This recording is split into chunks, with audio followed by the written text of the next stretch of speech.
And we are live. Welcome back, everybody, to Beyond the Tool Belt, episode 269. I am your host, Ty Cobb Backer. Thank you for joining us on this Wednesday edition. Today, we have another special guest. Stay tuned. We will be back right after our short intro from our sponsors.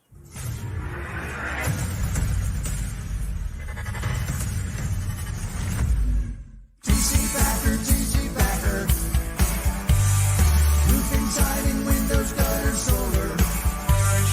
Roofing, siding, windows, gutter, solar. TC Backer, TC Backer. Welcome to Behind the Tool Belt, where the stories are bold, the conversations are real, and the insights come to you live, raw, and uncut. Every week, host Ty Cobb Backer sits down with game changers, trailblazers, and industry leaders who aren't afraid to tell it like it is. No filters, no scripts, just the truth. Please welcome your host of Behind the Tool Belt, Ty Cobb Backer. All right, and we are back and we are live in the studio with my friend Steven Spence. Thank you, everybody, for joining us again on this awesome Wednesday edition of Behind the Tool Belt. Episode 269. We're almost at that 270 mark. Man, I could swear it's like Groundhog Day, week after week after week after week. I swear 5 weeks in a row. It's like, how is it not 270 already? But having said that, we have recently celebrating our 5th anniversary of Behind the Tool Belt. This started January 23rd of 2020. Oh shoot, my Siri was growing up in me. To me sometimes, just so you know. Yeah. So, but we're super pumped about that, and of course, I'm super pumped to have one of my closest friends. I can honestly say that we don't speak as much as I would like to on a regular or weekly basis, but anytime that we do speak, it's like we pick right up where we left off, how we're doing, how's the family, all that good stuff, and I know that you always got my back, Steve. So. Welcome to the studio, Behind the Tool Belt studio. And how the hell you doing, buddy? Tired, but I'm really good. I'll see you Tuesday. I'm going to come up.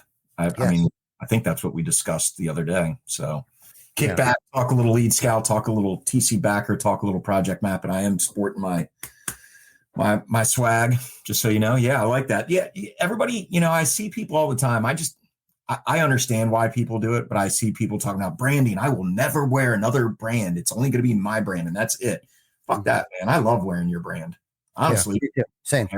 I don't care. Same. But I respect what people say when they say that. Yeah, I do too. I get that, but I also appreciate supporting your friends' businesses as well. So I definitely wear your t-shirt, your red t-shirt. That's a heathered red. Yep. And it's kind of resembles like an old school print on the front of it. It's kind of washed out. Nice. It's my favorite freaking shirt. I wear it just about every other day when I work out. Like you wear, some of our swag at the gym too when you work out, but it is like my favorite shirt. I feel it. I can't remember the brand of it. It's not Next Level. It's something else, but it is just, if not better than Next Level, because that's why I intentionally wear it when I work out, because it fits me the way that I want it to fit. Yeah. It's never shrunk, and I can move. It's stretchy, flexible, and it's just, I love it. And then your Nike shirt that you gave me too is probably one of my other favorite shirts. Every time I travel, I take that with me everywhere I go.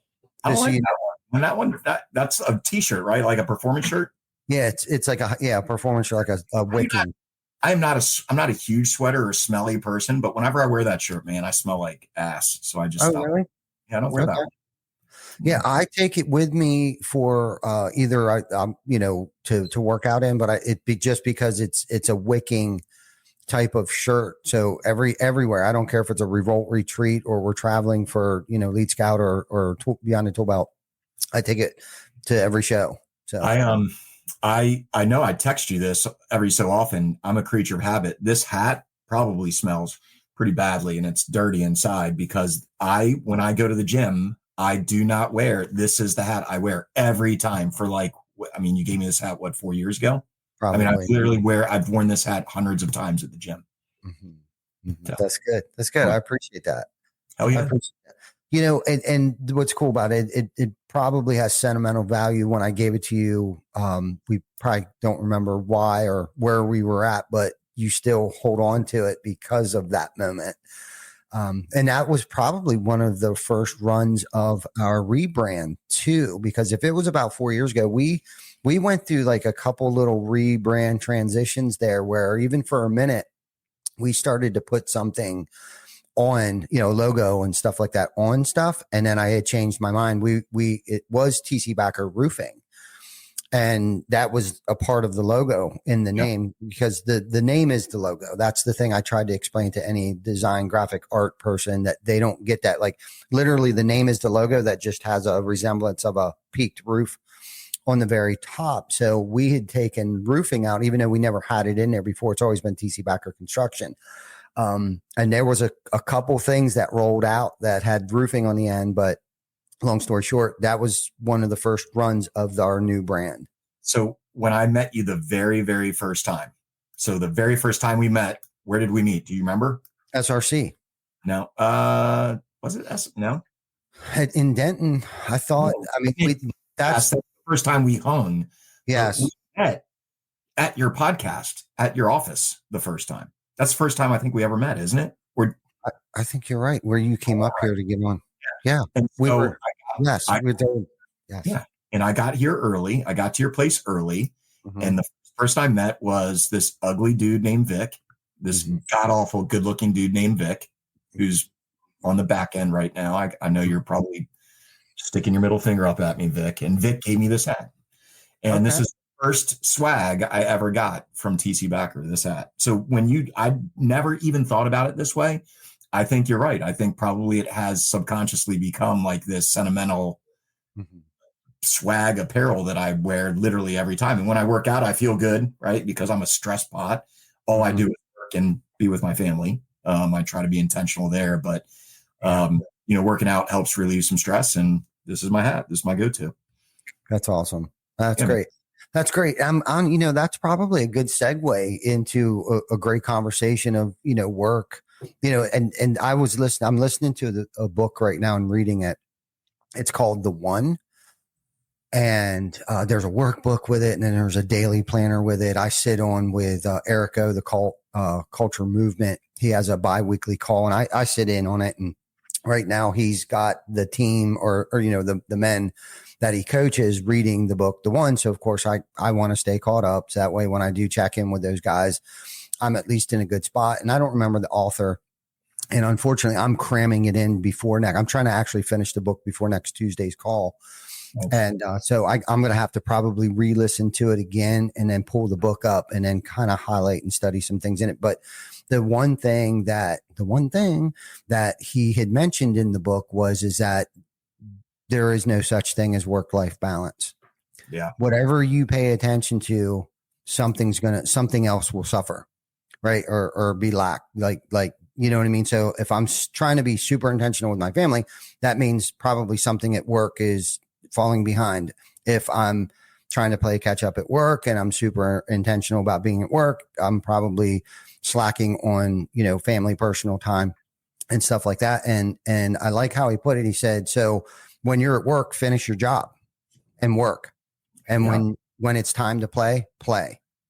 So I told you this on another podcast. I used to put my phone away at night. So I would just be intentional with my wife. We would hang out in the sunroom, watch TV, hang out, talk about each other's day and stuff like that.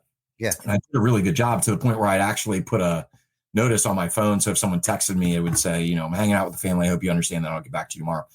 Gotta be honest with you, man. Lately, I've not done a good job on that. And I need to get back to that. Like I'm feeling the stress. I'm feeling the stress. I know I am. I can feel it. So I just need to be more intentional that way, to be honest with you. Yeah. Yeah.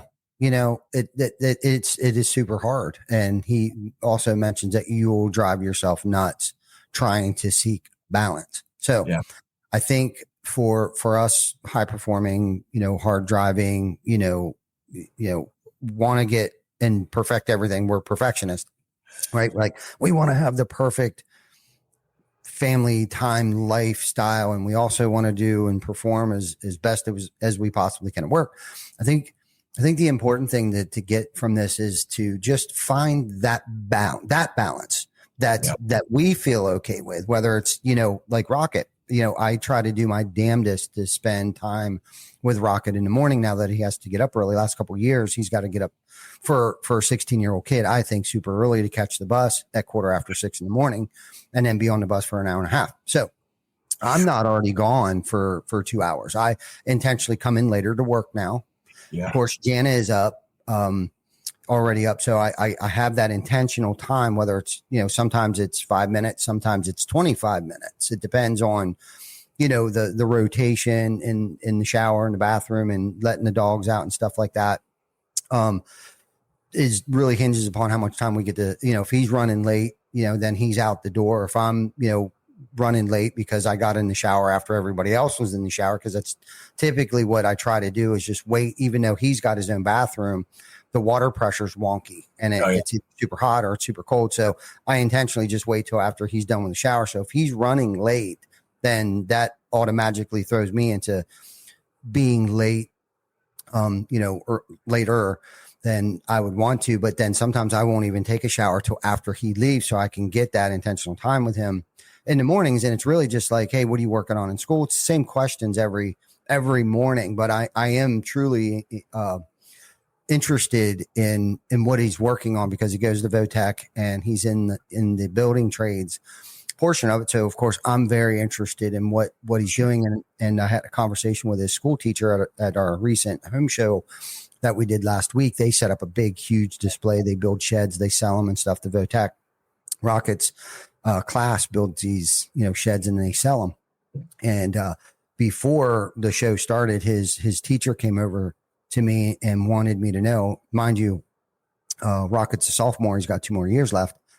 And he's like, Rocket is my best student, the best student I've ever had. And literally this man had me choked up, and he was like, but I want to tell you something. I said, okay, what is it? He said, I push him. I challenge him. And I'm like, please challenge him. Because he would get bored if he didn't, because he is so smart. He's literally, and no pun intended, but he could be a rocket scientist. He could be a doctor. He could be a lawyer. Like he's that smart, not just engineer smart, but like he's so smart and can do whatever he wants. And I'm not just saying that because he's my kid. Like he's intimidatingly intelligent. When you speak to him, he's just so smart. The words he uses, he retains everything and is just a sponge. So if I can brag about my 2 kids, I think that's awesome that Rocket's doing so well. And I think that it's awesome that he's doing well in a trade school, right? Like at the end of the day, I think people, I don't know, I'm curious what you think. I think people are starting to understand, like, college isn't the end all be all. It's not, right? So Project Map It, we brought Grayson Listman to your office. He's a 10th grader. My son's a 10th grader, like Rocket. And you guys were mentors to Grayson, sat with him for like an hour and a half, hour. You brought your marketing team in. Vic gave some good advice. John gave some good advice. Like, that's what it's about. Like, this kid, he could probably go on and make 6 figures. It took me 20 years to come close to that as a teacher, since I was a teacher. And I would argue that teacher should challenge all his students, not just Rocket, which I'm sure he does. He's a good teacher. But yeah, I mean, I think the trades are a great way to go. But my kids, they're 2 different types of kids. My kid is super, super nice. Like, you ask anybody in our community, hey, Steve, Eli is literally the only, like, he is the nicest kid. He's one of the few, if the only kid that walks by and says, hey, Mr. Matt, how are things going today? Like, how are you doing? Like, he engages, right? Like, he's got that personality, sort of like I do, where it just he's so good to people, right? Because he's genuinely a good guy. And then, but he's equally smart, right? Like, he's a very smart kid, but he, like, in honors classes and all that. And then you got my daughter, who's more like my wife, who's super smart, sounds like a rocket, like, type of atmosphere, where she does get bored in school because she's gotten straight A's her whole life. She's in 8th grade. But dude, Ty, I was in a car driving back from swimming the other day, and she's like, she's wanted to be a lawyer for the last 2 years, since like 6th grade, like, go figure. 6th grader. And she's like, yeah, I was on ChatGPT, checking out like great colleges to become a lawyer and what you have to do to become a lawyer, but colleges near beaches. I found like UC Santa Barbara and all these other schools. She's like, I don't mind like going to school, across the United States. I'm okay. Like, I'll meet new friends. Like, it's just amazing, like kids these days. And like my kids are opposite in that respect, in that like Eli, I think he'll want to go to a Division III school, maybe play lacrosse, maybe not, but like be in a smaller setting, where Dia's like, I'll be in a big school near a beach and I'll become a lawyer. Okay. And she's in 8th grade, studied already. Anyway, we have great kids. I think that's what we've learned from this. Yeah. And when you were talking, I thought it's because you're such a great parent, and with your background of being, a school teacher, you can read kids and encourage them. And it's encouraging to know that your kids are that optimistic and what's the word I'm looking for? Not afraid to step outside her comfort zone, right? She's like, I want to go to a big school and I want to become a lawyer. It has ambition. Okay. That was the word I was looking for. That is a good word. Yeah. Ambition to do big things like that. Right. And that is a mere reflection of you and your wife. And with, like you said, with Eli, right. That outgoing, outspoken, hey, Mr. Thomas, how's it going? That is also a mere reflection of you too, which also shows emotional intelligence, which tells me both of your children are very emotionally intelligent. That's more my wife. I'm not very emotionally intelligent. Yeah, no doubt. You know what I mean? But that's great. You guys are doing a good job. And sometimes I think when we're stuck in the shit, right. And because before we got on here, you're talking about, there's anxieties, there's pressures, you got family, you got work-life balance, you got work, you got employees, you got, co-leaders, members, all that stuff. Yeah. Right. And I jotted down some questions, which I usually don't do that, but I know we can get pretty deep with each other and vulnerable and stuff. And it's funny that our conversation was a lot like the questions I have for you. And really they're just softball questions. And the first one that I wrote down was what do you think some of the hardest decisions you have to make on a day-to-day basis? And it can be personal stuff, work life, because it's all one sometimes. Yeah. So say it again. What are my priorities? What are your hardest decisions you have to make on a day-to-day basis? So like when you show up to work, and it may not even be day-to-day, but like on a weekly thing, there's like hard decisions that you have to make. As an entrepreneur, as a father, right? Like, and what would you say is the hardest one on a week-to-week basis? Work is getting real busy, right? Like, it's becoming, we're hitting that stress test as you start to exponentially grow. And we're finally starting to see the fruits of all of our employees' hard work. Ashley, Perla, Pat, Maddie, Marcos, they all work their asses off, do a good job. But we're starting to get lots of leads, right? Like we have some good relationships with ABC, SRS, Certainty for sure. We're an exclusive partner with them. And so it's like, I guess on a weekly basis, it's how to improve our processes. Like two different three, but sales were pretty locked in. That process is pretty good. But when we onboard people, the goal, right? You're working with Lead Scout in a big way now with you and Chris. And by the way, me and Chris shared a couple leads for each other, so that's good. So we're working together. But the process is on onboarding a customer, right? We're a pretty easy system to use, but there's certain things that require it. A customer for Project Map, it can't just come in and flip a switch and now they're using Project Map. It's almost that easy, but we're not quite there yet. So it's trying to evolve our process where we can get 50 leads from SRS or ABC or Certainty, and we'll be able to handle those leads. So processes on the onboarding side is a big one that we talk about on a weekly basis, how to train our customers, because we always want to provide good customer service. So that's the biggest thing we're trying to do right now. How can we scale with as few employees as possible by still maximizing perfect and great customer service for our customers? Like that's the goal. And on the personal side, it's tough. I think for me, my biggest challenge is handling my stress. To be totally honest with you, like I see a therapist every other week. I'm not afraid to examine myself and to put that out there to everybody. I think therapy is really good for me, at least. And like I internalize stress a lot. And sometimes when I internalize it, which I do all the time, and something triggers me and pisses me off, I sometimes don't handle it the best way I should. Mhm. My messaging might come across poorly, whether that's to my family members or my employees. So it's something I'm on a daily basis trying to get better at, to be honest with you. So yeah, I mean, that's the biggest thing, the difficult decisions on how to handle the current stress that's related to the scaling of our company as it's growing. Yeah. Yeah. You know, and that's the vision for the company, especially when you work in the company as hard as you do. And I know you bust your ass. Like I've Yeah. seen it firsthand and witnessed it, you know, and, you know, the vision, you know, for me, you know, is also trying to stay true to the vision of the company and making financial decisions and, Yeah. when to hire people, when to fire people, because I'm guilty of, you know, leaving people around too long. And I've gotten better about, you know, the vetting process so that, you know, we're hiring better quality people. But coming up with that process to be able to do that, because being the visionary of the company, you know, and living up to that standard and personal development, right? Like, so what my mantra has been, or my goal has been, is trying to be the best CEO possible for, you know, the revenue that we are. And I don't want to mention the revenue necessarily, but like I knew where we were last year and I know where we're going this year. So have I conditioned myself? Have I trained myself? Do I have the right tools, resources to be that kind of CEO? Yeah.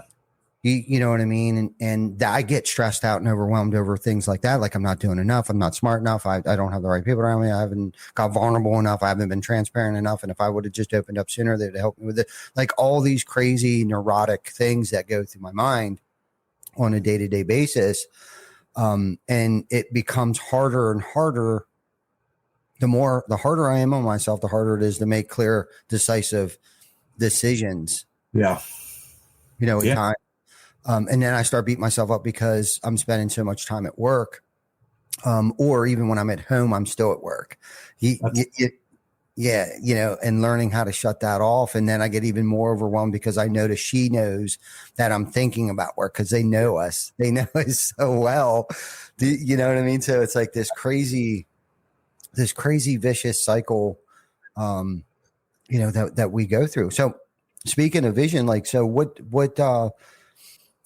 I was going to ask you what the vision of Project Map It was, but let's go past that. And, I want to ask you a question about clarity. Like, when do you find you have the best clarity for making decisions, the vision for the future of Project Map It? Is it first thing in the morning while you're still at home before you get to work, at the gym, hanging out with your family, or on weekends?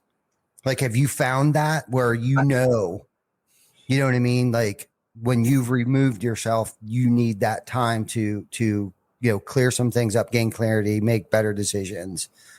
So the answer is yes, all of those times. All of it, But right. I honestly, I do have my best clarity in the morning when no one can bother me.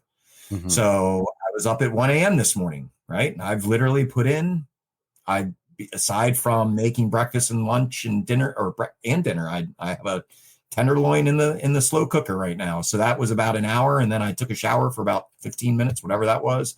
Mm-hmm. I've literally been working for the last 11 and a half hours minus about an hour, right? Already. And people have not even put in a half a day.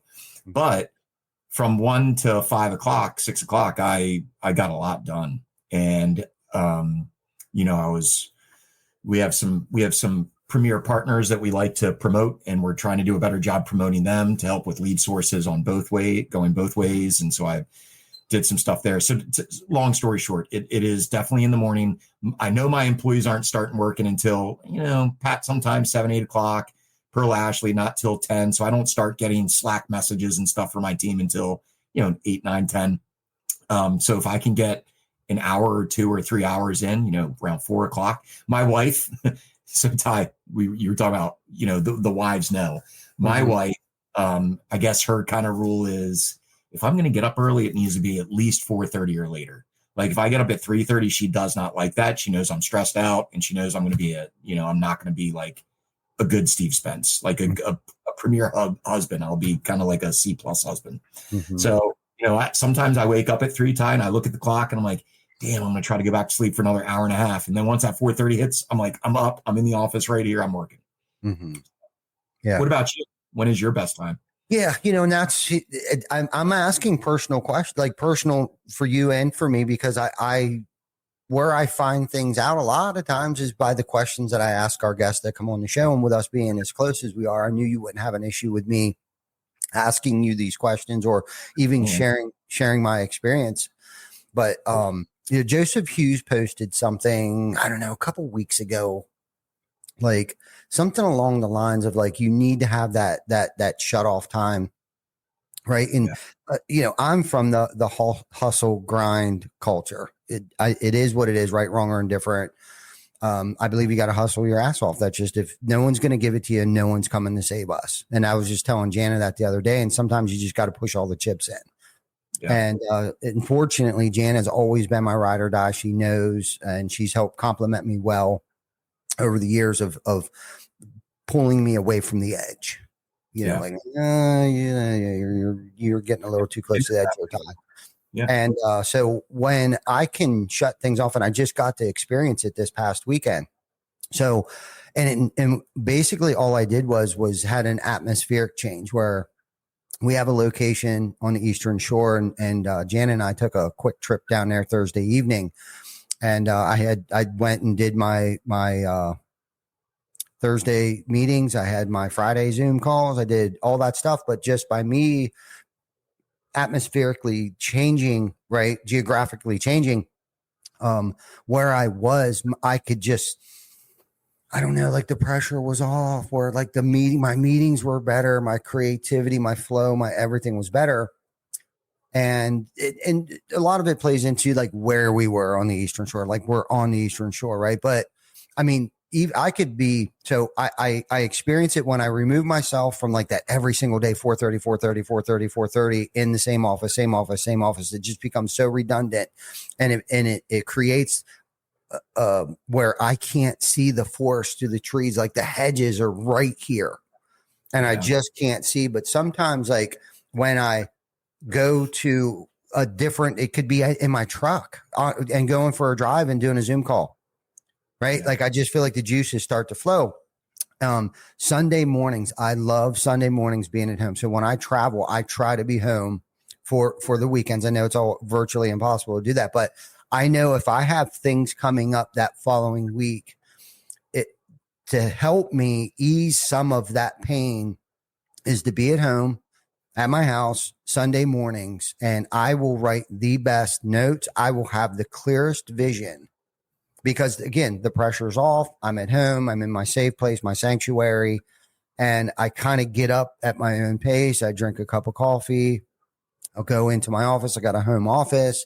And man, I can just jam out because after that, I know I'm going to work out. And even when I'm working out, I'm still jamming out. I'm still flowing, right? There's no distractions. There's no interruptions outside of the flow that I have set up for myself. And Janet is totally cool with it. She's just happy that I'm home, fortunately. You know what I mean? So if I spend an hour or two in the office and I'm flowing, and I know when it's time to kind of, before it gets too late, I don't want to go into the gym until, you know what I mean? I don't want to get there at like 1:00 Sunday afternoon, because I also by 1:00 I want to start winding down. Like that's my process.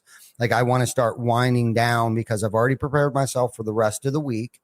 And I find that if I prepare myself well on Sundays for the whole week, I have my meetings all scheduled out. I'm preparing my notes because I try to give myself at least 15 minutes before, every meeting to prepare myself, but in hopes that I've already somewhat jotted some notes down, preparing myself for that meeting. So it only takes about 15 minutes to get my head rewrapped around it.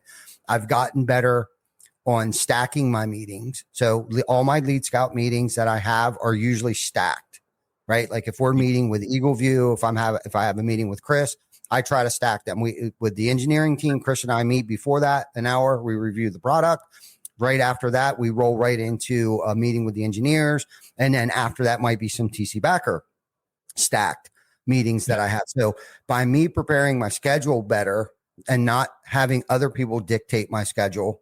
Okay. And I know this is kind of off topic, but how I've been able to get myself prepared in those moments and carving out time to prepare myself. Right. So it's like a 4-to-1 ratio. So if I have an hour meeting, I at least give myself 15 minutes before that hour meeting based on the importance and severity of that meeting. It could be an hour that I need to prepare myself for an hour meeting.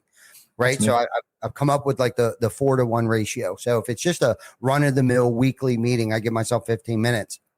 Plus, I try to prepare myself and jot notes down, knowing that meeting's coming up next week. But in the gym, and when I'm hanging out with Rocket and I both learned how to play golf this past year. I actually got back. I stopped golfing over a decade ago because of my family, but now I'm allowed to start golfing again because of my family. So I'm basically relearning how to play golf again. And that has taken our relationship to a whole nother level. Okay. And I got to express my thinking and during golf. Yes. How much life experience and lessons are learned on a golf course, right? Like where sometimes you get a mulligan and sometimes you got to take a stroke, the metaphor, like you just got to keep driving, right? You just got to keep chipping. And sometimes you get an extra stroke. Sometimes you don't get an extra stroke.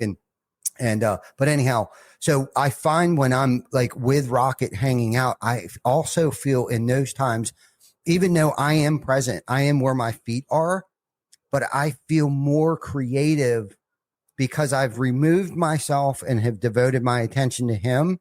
I get to gain clarity, especially if something's bothering me or I need to be decisive and I need to have an answer or vision for the company. I tend to find them more often when I am where my feet are with my family. And it doesn't matter if it's on a Sunday, doesn't matter if I'm playing hooky and playing golf with Rocket or if we're outside. We built this thing so we can golf pretty much all year round outside though. And it's part of my workout regimen. So I'll go out, I'll put the Apple thing on my phone, tell it that I'm golfing, and I'll swing the shit out of a golf club for a half hour, 40 minutes, sometimes daily.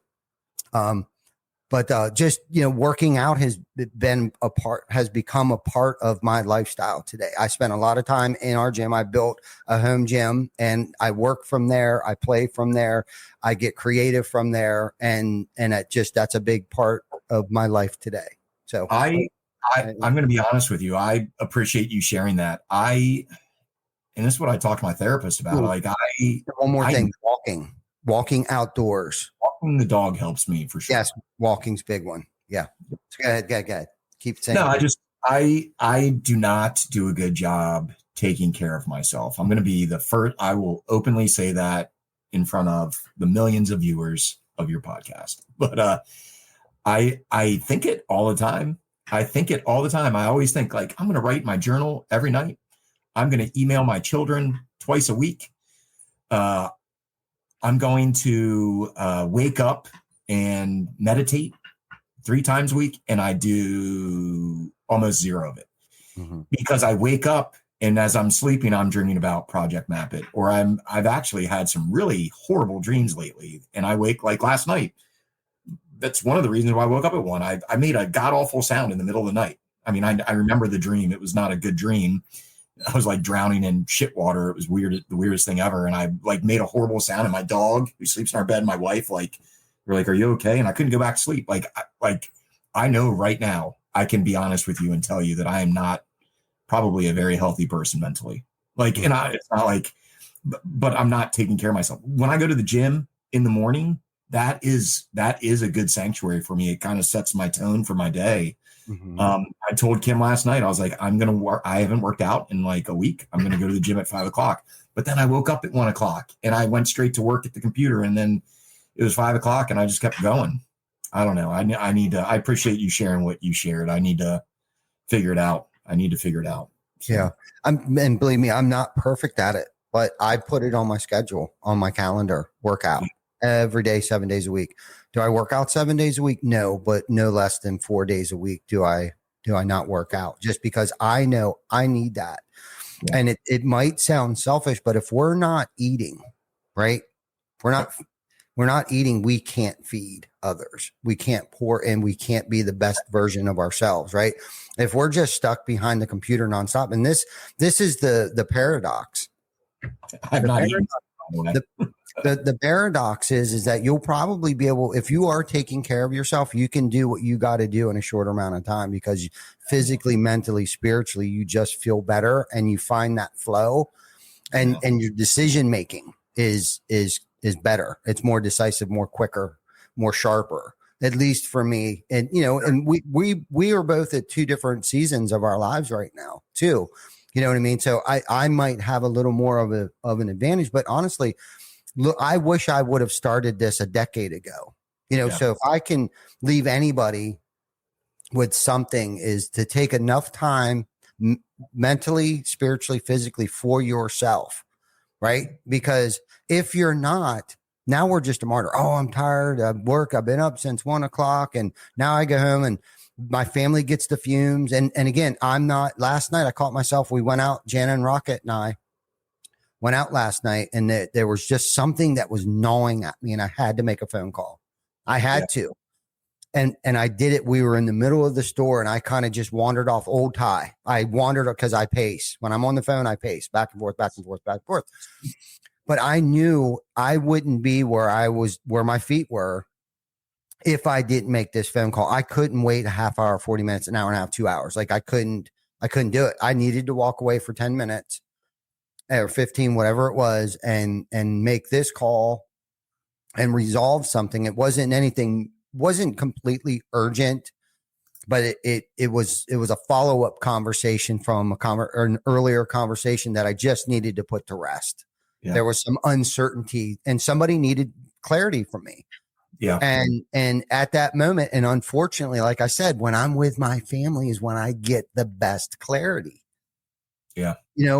And I just needed to make the call. I did it. And I came right back and I put my phone in my back pocket. And from that time on till we got home, I was not on the phone at all, period. Because my family don't deserve the fumes, right? And they were going to get the fumes, the crumbs, if I didn't make that call. So sometimes there's a little sacrifice there that I had to make, that they made for me.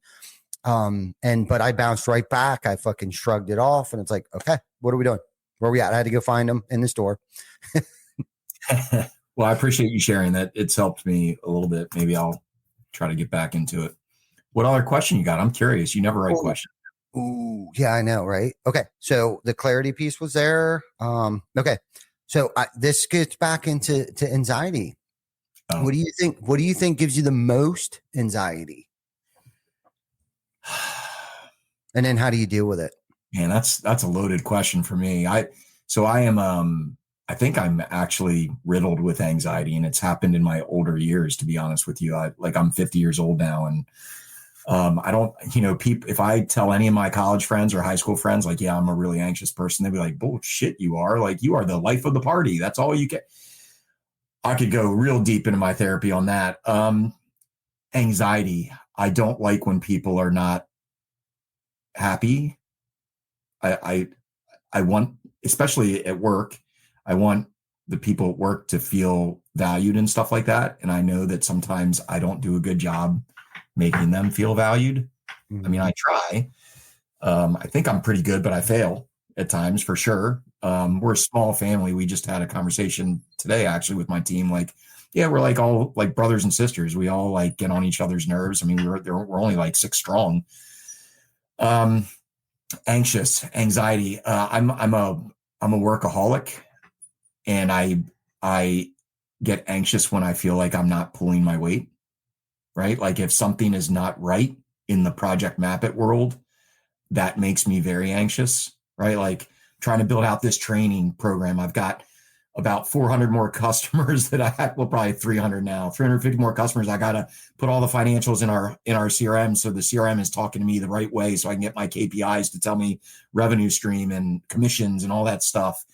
And so it's not done, and it's like overwhelming. I don't have the time to do everything. And that makes me really anxious. I can't wait for a day where we have our systems locked in, where I can just do my job and not stress over like the sales process or the onboarding process or the financials and the CRM up to speed and stuff like that. So I think the short answer is, I think the biggest thing is like when I feel like I'm not doing a good enough job as a leader, or I feel like the company is not succeeding as well as it could, that makes me very anxious. On the personal side of things, my wife is my rock. I'm going to be honest with you. She is, like, I know Jana is your rock, and she is amazing for you. My wife is able to recognize before anybody that hey, Steve, you're starting to get anxious or you're starting to get stressed. I can tell. I need you to stop. I need you to lock it in and come hang out with me and the kids. So anxiety with the children and my wife are not, I don't think I'm anxious there. It's all work related, to be honest with you, I think. Yeah. Same. It all stems from work. Like my family doesn't stress me whatsoever. You know what I mean? It's not, I may take it out on them. Yeah. At times. And that's getting back into, they just get the fumes of me. And it's, the thing that sucks about that is that we hurt those that are closest to us most. Right. And it has nothing to do with them 97% of the time. Right. But I find when I'm taking care of myself, I can accept more things. I'm more empathetic. I am more understanding too, and more patient with my family when I'm taking care of myself mentally, physically, and spiritually. And until you find that rhythm and those new habits that you want to develop, and maybe some of those old habits that you want to unspring, right? Because we tend to start and we think we're doing the right thing, right? By just working. And listening to you talk right now, there's nothing wrong with what you're doing. That's just what you do. That's what we've all done. But my mom had said something to me right before she had passed. And she's, first and foremost, she said, life's too short, Ty. Of course, I mean, that is very profound, but not as deep as it was in that moment, right? Because she was dying of cancer. And then the second thing she said to me is that you need help. Yeah. You need to find some help. Now, I mentally and physically, I needed help. And I think I was 90 pounds, 80 pounds heavier than I am right now. Right. This goes back. So Jan and I went on a journey probably, I think this past February 11th was 10 years since she's passed. And I kind of just, this year was a little easier than most years. I stayed over inundated with some other stuff, work stuff. But we went on a journey, and there's been ebbs and flows of me trying to take care of myself. I've gone up 20 pounds and I've came back down, but I've never gone back up to 209 pounds. And, but a lot of that was stress induced. I was just eating like shit, not eating at all. And then going home and gorging myself and all just the most horrible things. And it's like, to a point you start to realize after you step back for a minute, you realize how selfish and self-centered of me for not taking care of myself. Because at the end of the day, ultimately I'm saying I'm doing all of this for my family. So literally I'm killing myself. I'm eating like shit. I'm smoking cigarettes. I'm drinking 5 cups of coffee a day. I'm drinking 12 Red Bulls. I'm doing all these things, right? So I can stay motivated for you. I'm doing this for you, but selfishly I'm killing myself. So then I won't be here as long as I should be on this earth to spend as much time as I possibly can with you. Because when you are on your deathbed, none of this horse shit is going to matter. What is going to be running through your mind is that I should have spent more time with my wife. I should have spent more time with my kids, right? That's what goes through your mind. I'm sure that's what went through my mom's head. She didn't tell me that, but I can only imagine when she said to me, she was already having those thoughts sitting in that Texas Roadhouse or whatever, Logan's or whatever up in Mechanicsburg there. I know for a fact her life was flashing before her eyes, and her regrets was life is too short and I needed help. Right. Yeah. Where that came from was I would imagine that she was regretting not spending enough time. Now, fortunately, she lived with us for the last 4 years of her life, and she got to spend as much time. She saw me sober. Jan and I were both sober. So it was the best years of our lives, right, with her. And I did have some guilt and regret, and I should have did more, blah, blah, blah. But looking back now, 10 years later, I don't have any regrets with her, with my mom. I was there when she needed me the most. And then thank God for Jana, because Jana was really the one that was there for her 24/7. And I did need to take care of the household. And by the way that I did that is that I went to work. Right. And that was I needed to go through that pain and experience that pain to realize what was really important. And it wasn't always work. Most of that is me taking care of myself. Right. So I'm here as long as I possibly can be and get done as much as I can when I'm at work, in that allowed time that I'm giving myself on my calendar. By 4 o'clock, I have a reminder on my calendar. It says workout. That means I know that I need to be home by 5 o'clock. If I plan on attending a meeting at 7 o'clock, that I need to leave the office by 5 o'clock, get home, hugs and kisses, feed the dogs cookies, put my workout attire on, go downstairs, get a good hour and a half in, come upstairs, take a shower, and head to a meeting, right? Because that's what I need to do for myself mentally and spiritually, is that I have to find that balance of how many meetings a week that I need to go to, how many times I need to go to the gym. And this is a schedule that is literally on my calendar to take care of myself. It's a long day, because think about it this way. We have 16 hours in a day, 8 out of the 24 right? You got 8 hours to rest. You got 16 hours. And what are you going to do in those 16 hours? Right? To work and take care of yourself and be with your family, because you're going to have to go to bed at some point in time. Well, I appreciate you sharing all of that. I know one commonality that we both have are amazing spouses, right? Like our guy, Keith Overmeyer, just said something on the chat, and I know his wife works with him and is an amazing wife to Keith as well. Keith is an amazing dude. Love you, Keith, by the way. Talk about another brother. Like, that guy's amazing. Mm-hmm. But I was thinking the same thing, Zach Fisher. 8 hours is wishful thinking, but I need to get back to that work life. I need to get back to the family balance. I really do. Man, I didn't think this was going to be a therapy session for me. I will say this about my anxiety. You know, we're a small work related. We're a small family, but I mean, talk about a ride or die. Like, those guys, those ladies and gentlemen that work at Project Map It, they don't give me anxiety, really, because I know that they're doing their job the right way. I can trust them. I told him, before this call, I'm like, I've been up since 1. I'm exhausted. And Perla was like, yeah, you look tired. And I'm like, I am. And they said, look, you put in a full day. When the podcast is over, go get some rest so you can be with your family later. And I know that that's fine, because I know that I know Project Map It's in good hands when I'm not around. I just went to Oaxaca, Mexico, with my wife and sister-in-law and brother-in-law. So that was fun. So we were there for 3 days. This weekend, I will say, Ty, we drive to Massanutten Ski Resort with my father. I meet my brother up there and his wife and my father and mother-in-law. So that's going to be kind of cool. Maybe I won't bring my computer. I don't know if that's possible, but I just need to be intentional this weekend. So maybe I'll keep the computer home, you know? There you go. Yeah. I mean, you don't have to. You know what I'm saying? I'm sure you can carve out some time that you can sneak off and flop open that way Monday morning's not so stressful. But so last question here before we get off. What gives you the most satisfaction? Seeing my kids succeed and being around my wife. You know, I'm not a perfect man. I've made poor decisions, car accidents and stuff like that.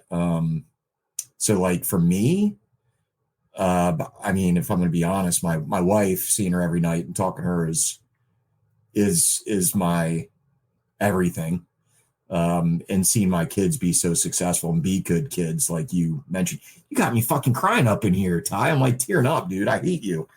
That's that is my true satisfaction. That is my genuine satisfaction. Seeing Project Map It start to take off, and hopefully, like, literally, we're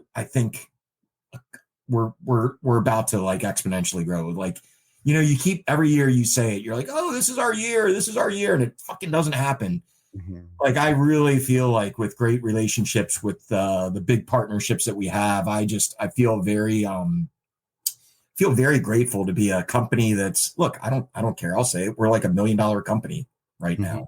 I mean, hopefully at the end of the year, we'll be a $2 million company or whatever. But to have companies like Certainteed, I'll speak to personally because they are family to me. Like, I truly have great relationships with individuals in that company.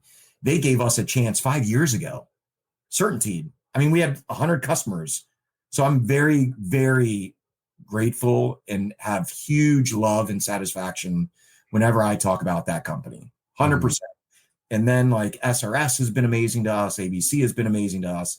And to just think like little old Project Map It, like being asked to be a partner of some of these huge companies. And when they talk to you, they say it's because of your employees. Like, we love your employees. You are good people. And I give a huge, huge credit to Perla, Ashley, Pat, that present at SRS, ABC, Certainteed events and form those relationships. So I don't know, but satisfaction, if you're going to ask me straight up, it is my family. Right on. And that's what makes you wealthy. And that's what makes you successful, is the relationship that you have with your family and how you talk about your kids, and as smart as emotionally and as intelligent as they are. And the relationship that you have with your wife is what makes you one of the most successful people that I know, Stephen. I just want you to know that. And sometimes I think we forget why we even started to kill ourselves. Right. Yeah. And the whole point of it was to provide for our families. Right. And I'm not saying there's always a time and a place, dude. And if this is the year, right, that means head down and keep pushing and keep pushing and keep pushing. But somewhere in that 16 hours, and I'm saying that other 8 hours, when I say rest, that could simply be sitting on the couch with your wife watching a Netflix movie in that 8 hours, right? If you can break it out into 8 hours and divide that up and slice that up, however you need to slice that up, whether it's 4 hour increments, 2 hour increments, 1 hour increments, however you got to look at it. But if you can look at it that way, and how I rest and spend time with my family, and it could be golfing out in the net thingy that the simulator that Rocket and I built, right? That's me resting, me working out. That's how I unwind and rest. Some people sit on their ass, smoke cigars, and get Cheeto dust in their fucking belly buttons. I just choose not to do that. That's not how I rest. You know what I mean? I rest differently than most people do, because I'm not a sit around kind of guy. Now I do chill. Don't get me wrong. But the one thing that I look forward to every single night, Jan and I have a slumber party every single night. We will chill in bed. You know what I mean? We'll get a snack. Whatever it is, we'll turn a movie on. Sometimes it's the news for a couple minutes, but then we'll turn a movie on. And then we'll fall asleep. One of us will turn the TV out and we go to sleep. But that's our intentional time. That's where I need to make sure that I'm there, right? I got my workout in, and I'm an afternoon worker outer. If I worked out in the morning, I just don't. I've tried it. It seems like it takes more energy from me than it gives me. And I seem like when I work out in, the afternoon, early evening, it gives me more energy to put in second shift. You know what I mean? Because second shift is usually after I leave work. Now it's second shift. That means that I go to a meeting, I spend time with Rocket, I spend time with Jana, you know what I mean? Because I'm not getting to bed till at least 10:30, 11 o'clock at night. So I have a whole nother shift after I leave here. So I go home, I work out. It gives me that extra boost at the end of the day. Plus, that's kind of like I do intermittent fasting. So after I work out, then I eat. Yeah. That's so good. Just kind of how I've designed it for now. And that's just the season that I'm in right now. But I love it. But yeah, that's it, man. I miss you. I can't wait to see you up here next week. I did tell Brian Good. Brian Good actually had a question last week for you. He wants to know if we can get Project Map It in our South Carolina location up to date or something like that. So I told him you would be here to help him with that, figure out how to he can do it, or you do it, or whoever does it. I'll come up early, meet up with Brian Good, and we'll talk through it. Cool. He's actually down in Bluffton this week. Okay.